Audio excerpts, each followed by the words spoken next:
Hello दोस्तों, KSFM Hindi stories and poem पर आपका हार्दिक अभिनंदन है। अगर आपने चैनल सब्सक्राइब नहीं किया हुआ है तो जल्दी से कर लीजिए और हाँ, बेल आइकन जरूर प्रेस कर दीजिए। चलिए सुनते हैं आज की कहानी। श्री जयदेव जी भगवान श्री कृष्ण के प्रेमी भक्त थे। उनके हृदय में श्री कृष्ण प्रेम हिलोरे लेता रहता था। उसी प्रेम के ओतप्रोत होकर उन्होंने अमृत रस के समान गीत गोविंद नामक ग्रंथ की रचना करनी प्रारंभ की। ऐसे में एक दिन मान प्रकरण में उन्होंने स्वयं भगवान श्री कृष्ण श्रीमती राधा रानी के पैर पकड़ेंगे, इस बात को लिखने का साहस नहीं कर पाए। उसी उधेड़बुन में वे नदी में स्नान करने चले गए। उनको स्नान जाते हुए देख भगवान श्री कृष्ण स्वयं जयदेव जी के रूप में उनके घर में प्रवेश करने लगे। उनकी पत्नी उनको इतनी शीघ्रता से अंदर आता देख बोली, अभी अभी तो आप स्नान करने गए थे और इतनी जल्दी आप वापस कैसे आ गए?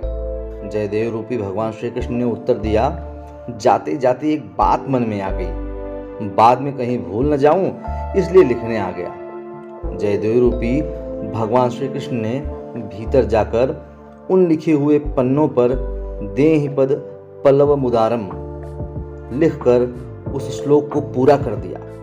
कमरे से बाहर आकर जयदेव रूपी भगवान श्री कृष्ण ने कहा, अच्छा, बहुत भूख लगी है, खाने के लिए कुछ है?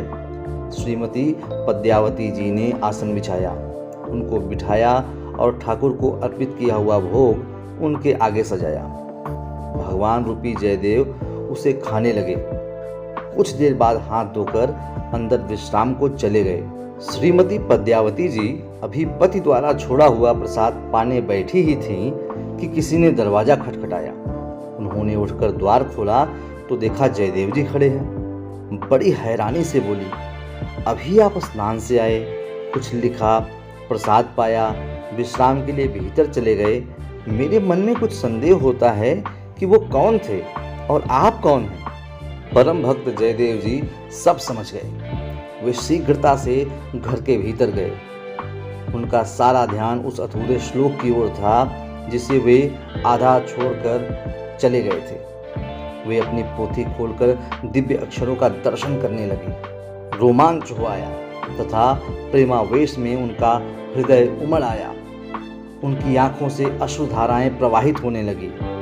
उन्होंने अपनी पत्नी से कहा, पहले मैं नहीं आया था, मेरे रूप में श्री कृष्ण आए थे और उन्होंने वो श्लोक पूरा किया। तुम धन्य हो, तुम्हारा जीवन सार्थक है। तुमने श्री कृष्ण का दर्शन किया और अपने हाथों से उन्हें भोजन करवाया।